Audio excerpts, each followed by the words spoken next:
નમસ્કાર વિદ્યાર્થી મિત્રો, ન્યૂ શ્રદ્ધાની યુટ્યુબ ચેનલ પર આપ સર્વે વિદ્યાર્થી મિત્રોનું હાર્દિક સ્વાગત છે.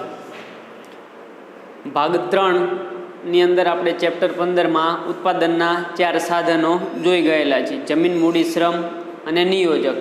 આ ચારેનો આપણે વિગતે અભ્યાસ કરી ચૂકેલા છીએ. હવે ભાગ 4ની અંદર આપણે ઉત્પાદનના જે સાધનો છે ચારે જમીન, મૂડી, શ્રમ અને નિયોજક, આ ચારેને ફાળવણી કઈ બાબતને લક્ષ્યાંશમાં રાખીને કરવી જોઈએ એના વિશેનો વિસ્તૃત અભ્યાસ કરવાનો છે. હવે આ ચારે ટોપિક છે ને એની અંદર આપણને ચારે પ્રશ્ન અલગ અલગ રીતે પૂછાય છે, પણ આપણી સરળતા ખાતર અને વ્યવસ્થિત રીતે સમજાય એના ખાતર આપણે શોર્ટમાં નાનો એવો પ્રશ્ન બનાવીને બધાની વિગતે આપણે સમજૂતી મેળવીશું. તો ઉત્પાદનના સાધનોની ફાળવણી છે એ 4 બાબતોને લક્ષ્યાંશમાં રાખવાની હોય છે. એની અંદર પહેલી બાબત તો એ આવે કે જરૂરિયાતો, અમર્યાદિત જરૂરિયાતો એને લક્ષ્યાંશની અંદર રાખવાની હોય છે.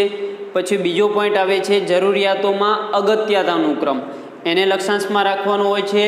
ત્રીજો પોઈન્ટ આવે છે મર્યાદિત સાધનો, અને ચોથો પોઈન્ટ આવે છે સાધનોનો વૈકલ્પિક ઉપયોગ. આ 4 બાબતોને લક્ષ્યાંશમાં રાખી અને આપણે જે સાધનો છે જમીન, મૂડી, શ્રમ અને નિયોજક એની ફાળવણી કરવાની હોય છે. તો અહીંયા આપણે પહેલો પોઈન્ટની વિસ્તૃત અભ્યાસ કરીએ તો અમર્યાદિત જરૂરિયાતો. આમાં આપણને 3 ગુણનો પ્રશ્ન એવી રીતે જ પૂછાય છે કે જરૂરિયાતો અમર્યાદિત છે, એના વિશે વિસ્તૃત નોંધ લખો. તો આપણને એના વિશેની વિસ્તૃત નોંધ આટલું અમથું નાનું 3 જ પોઈન્ટની અંદર સમજાવીએ એટલે આપણે વિસ્તારથી એને સમજાવી શકીએ છીએ. તો માનવીની જરૂરિયાતો અમર્યાદિત છે. જો એક પોઈન્ટ આવડશે ને તો 3 સ્ટેપ બાય સ્ટેપ આવડી જ જશે.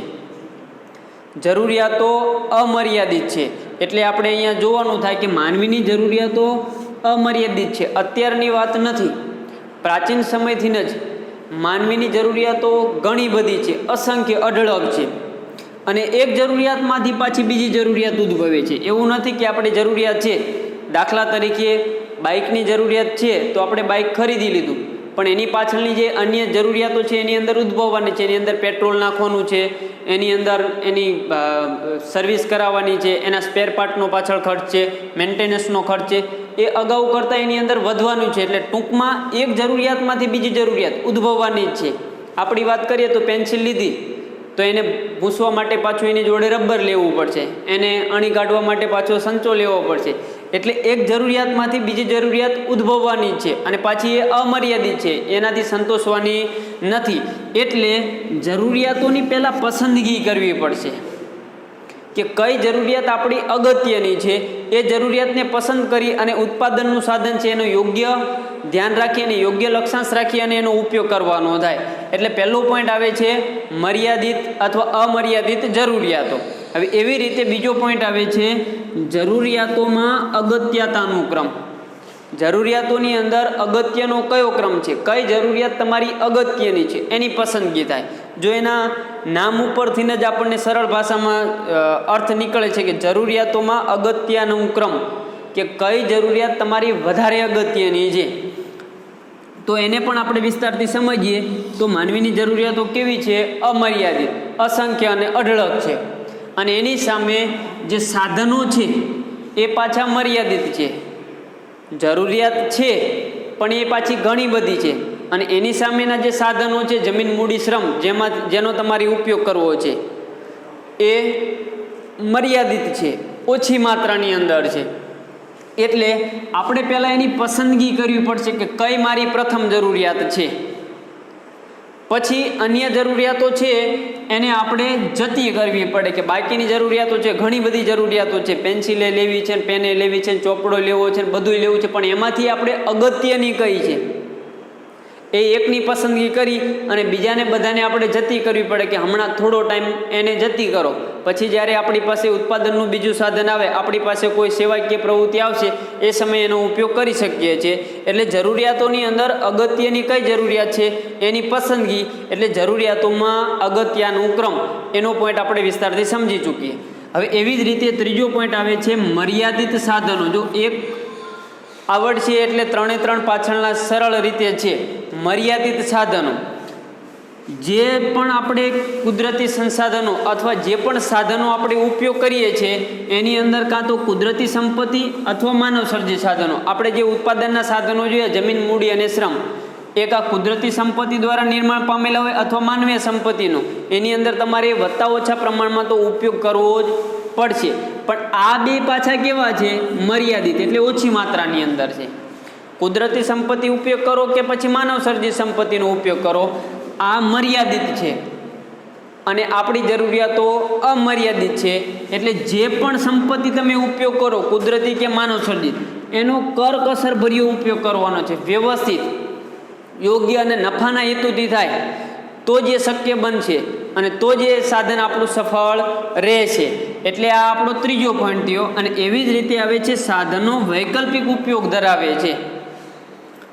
ઉત્પાદનના ચારે ચાર સાધનો વૈકલ્પિક ઉપયોગ ધરાવે છે. હવે વૈકલ્પિક ઉપયોગ એટલે એકની સાથે તમને બીજા ઓપ્શન આપવામાં આવે છે એવું નથી આનો અર્થ.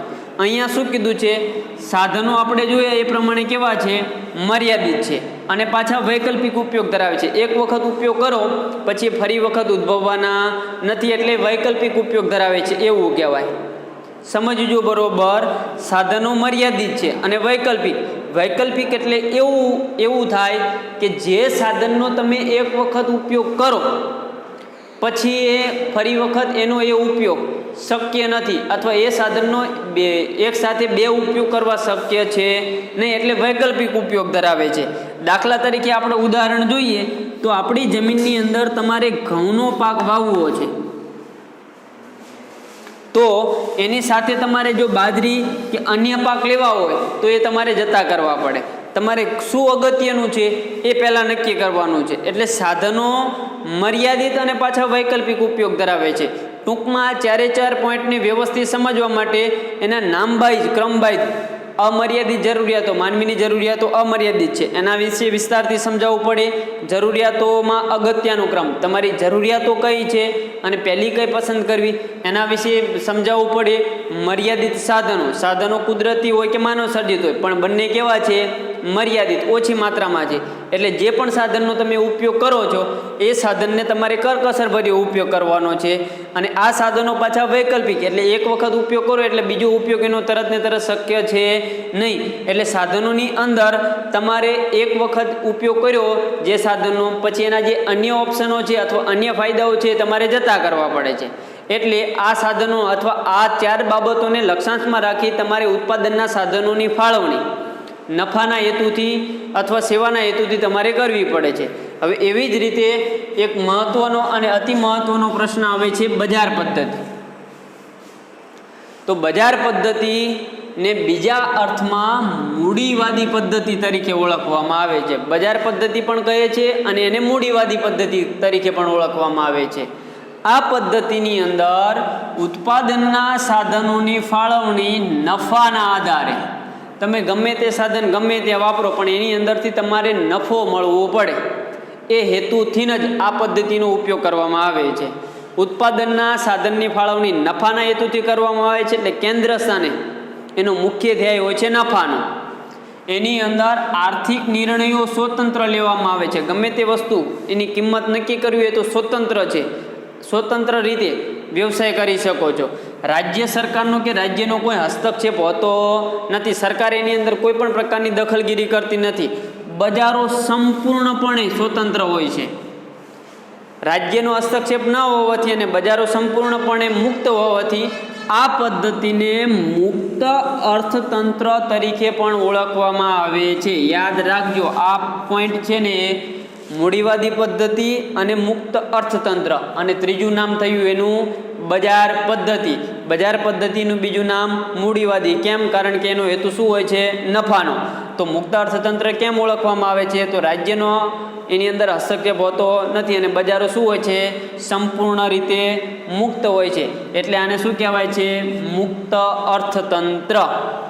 પણ આની અંદર આનું હેન્ડલિંગ કરવા માટે, આનું નિયમન, આનું નિયંત્રણ કરવા માટે સ્પર્ધા કે હરીફાઈનું તત્વ, એની અંદર સ્પર્ધા કે હરીફાઈનું તત્વ અદ્રશ્ય હાથની જેમ બહાર દેખાય નહીં. એક દુકાનદાર છે તો એની બાજુવાળો દુકાનદાર છે, બંનેની અંદર સ્પર્ધા થતી હોય પણ એ દેખાય નહીં. સમગ્ર બજારનું નિયમન કરે છે. પહેલાં એ 5 રૂપિયાનું આપ્યું તો આપણે 5 રૂપિયાથી વધારે આપણી પાસે ખરીદી કરવા કોઈ આવશે ને, એટલે એની અંદર સમગ્ર બજારની અંદર નિયમન ચાલે છે, નિયંત્રણ હોય છે. આ નિયંત્રણ કોણ કરે છે? આ સ્પર્ધા કે હરીફાઈનું તત્વ અદ્રશ્ય હાથની જેમ આખા બજારની અંદર ફરતું હોય છે. અને આ પદ્ધતિનો અમલ USA, જાપાન, ઇંગ્લેન્ડ આ 3 દેશોએ આ પદ્ધતિ અપનાવી અને પોતાનો આર્થિક વિકાસને આગળ વધાવ્યો છે. ટૂંકમાં બજાર પદ્ધતિ અને ઉત્પાદનના સાધનોની ફાળવણી એ વ્યવસ્થિત રીતે સમજવું પડે. ઉત્પાદનના સાધનોની ફાળવણીને કેટલી બાબત લક્ષણાંશમાં રાખવાની છે? 4. અમર્યાદિત જરૂરિયાતો, જરૂરિયાતોમાં અગત્યનું ક્રમ, મર્યાદિત જરૂરિયાતો અને સાધનોનો વૈકલ્પિક ઉપયોગ. અમર્યાદિત જરૂરિયાતોની અંદર શું આવશે? માનવીની જરૂરિયાતો અમર્યાદિત છે એટલે એકમાંથી બીજી પાછી ઉદ્ભવે છે, એટલે જરૂરિયાતોને શું કરવી પડશે? પસંદગી. જ્યારે જરૂરિયાતોમાં અગત્યનું ક્રમ એટલે શું થશે? તો જરૂરિયાતો અમર્યાદિત છે, અસંખ્ય છે, તો એની અંદર સાધનો પાછા એના કેવા છે? મર્યાદિત. એટલે પ્રથમ કઈ આપણે સંતોષવી છે એની પસંદગી કરી, બાકીની બધી શું કરવી પડશે? જતી કરવી પડશે. એવી રીતે આવે છે ત્રીજો પોઈન્ટ, મર્યાદિત સાધનો. તો જે પણ આપણે સાધનો ઉપયોગ કરીએ છીએ કુદરતી કે માનવ સંપત્તિના, એ બધાય સાધનો મર્યાદિત છે. એટલે આ બધાય સાધનોનો આપણે કરકસરભર્યો ઉપયોગ કરવો પડે. જ્યાં જરૂરિયાત હોય ત્યાં જ તેનો ઉપયોગ કરવો પડે. એવી રીતે આવે છે સાધનોનો વૈકલ્પિક ઉપયોગ. તો સાધનો મર્યાદિત છે અને પાછા વૈકલ્પિક. એક વખત ઉપયોગ કર્યા પછી ફરી વખત એનો બીજો એકનો એક ઉપયોગ શક્ય છે નહીં. દાખલા તરીકે જમીનની અંદર ઘઉંનો પાક વાવવો છે તો જમીનના જે બીજા લાભ છે એ આપણે એને જતા કરવા પડે છે. હવે એવી રીતે બજાર પદ્ધતિ. તો બજાર પદ્ધતિનું બીજું નામ મૂડીવાદી પદ્ધતિ. ઉત્પાદનના સાધનોની ફાળવણી નફાના આધારે. આર્થિક નિર્ણય પણ સ્વતંત્ર હોય છે. રાજ્યનો કોઈ પણ પ્રકારનો હસ્તક્ષેપ હોતો નથી અને બજારો પણ કેવો હોય છે? સંપૂર્ણ સ્વતંત્ર હોય છે. એટલે આ પદ્ધતિને મુક્ત અર્થતંત્ર, મૂડીવાદી પદ્ધતિ અને બજારવાદી પદ્ધતિ તરીકે પણ ઓળખવામાં આવે છે. આ પદ્ધતિની અંદર સ્પર્ધા અને હરીફાઈનું તત્વ અદ્રશ્ય હાથની જેમ આખી બજારનું નિયમન અથવા નિયંત્રણ કરે છે. આ પદ્ધતિ USA, જાપાન અને ઇંગ્લેન્ડ જેવા દેશોએ અપનાવી પોતાના દેશનો આર્થિક વિકાસ કરેલો છે. ક્લિયર? આ બે પ્રશ્ન તમારી ફેરબુકની અંદર વ્યવસ્થિત સુંદર અક્ષરે લખી નાખજો.